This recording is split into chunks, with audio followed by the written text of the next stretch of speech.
Breaking news on KGW News at 11.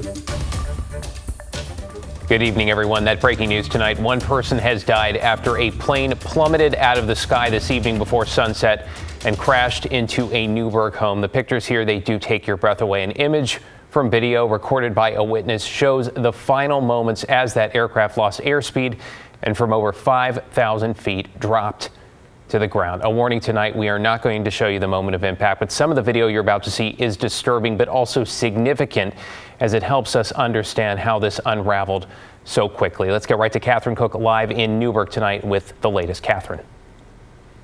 David, the plane crashed nose down into a roof here in Newburgh. Incredibly, no one was inside the home at the time. As for the people aboard the plane, there were two of them. Investigators say one was killed, the other has serious injuries. Yo, what the? Sunset in Newburgh as neighbors looked up to see the unexpected. A small plane spiraling to the ground. It happened just before 7 Tuesday evening. Micah Shower captured this video. I'm in shock, kind of. And I ended up getting a glimpse and being, someone else has to see this to confirm what I'm seeing. The plane crashed nose down through the roof of this house on North Cedar Street. No one was home at the time. First responders say two people were in the plane. One died, another was taken by life flight to the hospital. Someone lost their life tonight, and that's incredibly tragic, and another person is also critically injured. So our thoughts are with them and their families tonight. A few houses down, Chris and Nicole Gabar heard the crash and later took this photo. They knew their 7-year-old son was outside playing with the boy who lives here. And I ran out to see if my boy was okay, and they were crying. I said, did the plane hit the house? They go, yeah, it hit his buddy's house. Nicole says just minutes earlier, the boys had been in the backyard, now covered in debris. So thank goodness somebody's looking after them and had them in the front yard. According to the flight tracking website FlightAware, the plane is a twin-engine Piper owned by Hillsborough Aero Academy. It took off around 6:20 Tuesday night and appeared to lose airspeed suddenly, less than 30 minutes later. That's right around the time Micah looked up and saw this. I still doesn't really feel like it's real. I truly do feel sorry for their family and their loss. Back live in Newburgh tonight, the plane wreckage is still inside the house as federal aviation officials make their way over to investigate. We've also reached out to the Hillsborough Aero Academy to learn more and are waiting to hear back. But David, just a very traumatic, difficult night here for everyone.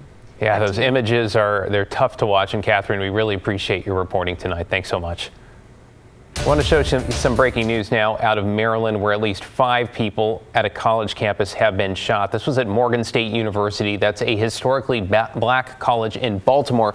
Baltimore police say at least 4 of those who were shot were students. All 5 are expected to survive. Officers have not found the shooter, but they confirm this is no longer considered an active shooter situation, and a shelter-in-place order has been lifted there. This appears to have happened in a residential building on campus during the school's homecoming week. We will keep monitoring developments and update you as more information comes in.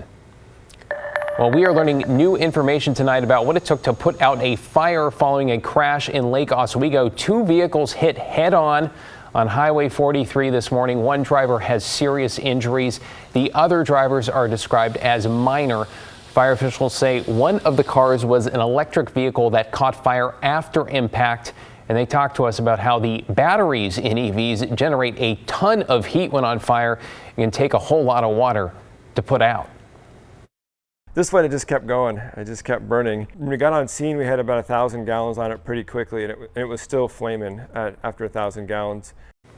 Well, crews say it took about 2 hours to get that fire under control. Firefighters wanted to assure electric car owners tonight the vehicles are not more likely to burst into flames, but if they do, they might burn longer than gas-powered cars. Let's get you caught up on tonight's other headlines now, beginning with a suspect indicted for both murder and robbery. Portland police say 44-year-old Isaac Woodward stabbed 46-year-old Travis Barasich to death in the Hosford-Abernethy neighborhood last Thursday. He is also accused of a robbery along Southeast Division the same day and a stabbing at an apartment complex in Southwest Portland on Friday. Police do not believe any of the crimes are connected. Woodward now faces several robbery and murder charges. A Gresham man has been indicted on nearly 3 dozen charges, accused of harassing and threatening his neighbors. New Ring video allegedly shows 19-year-old Dominic Austin punching at a neighbor's door and slashing it with a knife. He's also accused of making racist and misogynistic comments. Court documents say he targeted at least 3 neighbors. He is accused of bias crimes in addition to violating restraining orders. And starting tomorrow, thousands more Kaiser workers will hit the picket lines. This includes local employees that range in positions from certified nursing assistants to housekeepers. They're part of 75,000 Kaiser workers scheduled to strike nationally, demanding better pay, job protections, and more staffing. This comes after local Kaiser pharmacy workers began a separate 3-week strike on Sunday. Well, Portland city officials are now demanding immediate change after 8 young people overdosed Monday morning in a Northwest Portland park. That is the most overdoses Portland Fire says it has ever responded to in a single call. Commissioner Renee Gonzalez now calling on the county to declare a health emergency. He also adds the city should be more aggressive about prosecuting drug dealers. And while City Council approved a ban on open-air drug use just last month, one it cannot enforce given state law right now, Gonzalez is now urging the state to make that happen. He also reminded people not to call 911 for non-emergencies because the system has been overwhelmed. The only people who are coming in that situation are your first responders, and we are wearing them thin in a way that is undermining safety in our entire community. We got to do better. Mayor Ted Wheeler, by the way, calling the overdoses horrific, saying Portland is out of time when it comes to stopping the flow of deadly drugs. Last week, Governor Tina Kotek announced she was directing Oregon State Police to help combat the crisis in Portland. Let's get to national headlines this evening. A historic vote ousted the Speaker of the House for the first time in American history.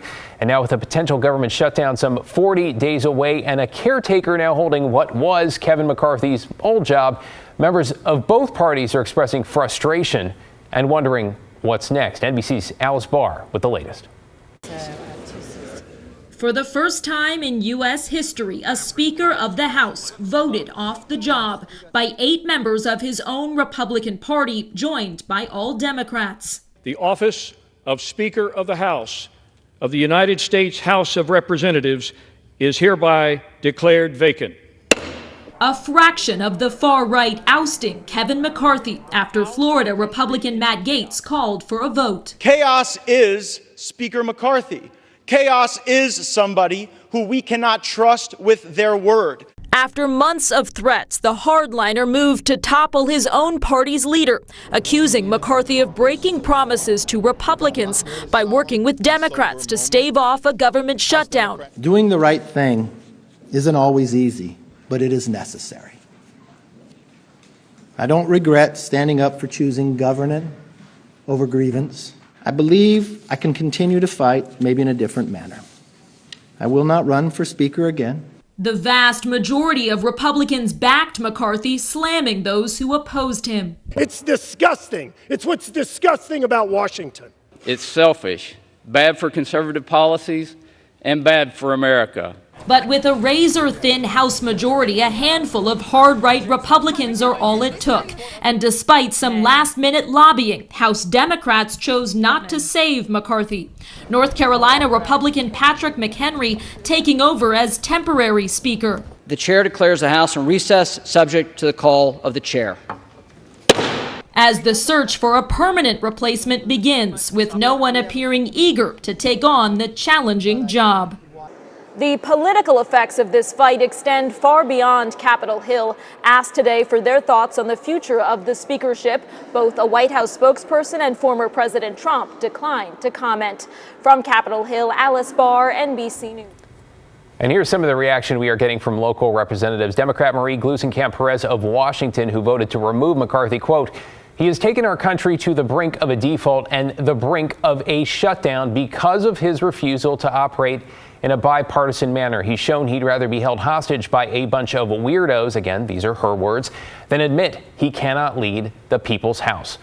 Oregon Congressman Earl Blumenauer simply saying it is another sad chapter of Republican dysfunction. Stay tuned. And Republican Lori Chavez DeRemer, who voted to keep McCarthy in his position as Speaker, said in part, "I am disappointed that some members just voted to paralyze the House. They put politics and personal grudges over the integrity of the chamber and the good of our country." End quote. We'll keep following developments in the House on air and on KGW.com. Members are planning to leave for a week. They're set to hold the election for the next Speaker a week from tomorrow. All right, a quick reminder when your phone buzzes tomorrow, that's because a national emergency alert test will be going out to all phones in the U.S. around 11:20 in the morning Pacific time. You'll also hear a separate message on radio and on TV. The message will specify that this is a test and no action is required. Again, that's around 11:30 tomorrow morning. FEMA and the FCC do this every 3 years to make sure the system is still working in case of a real emergency.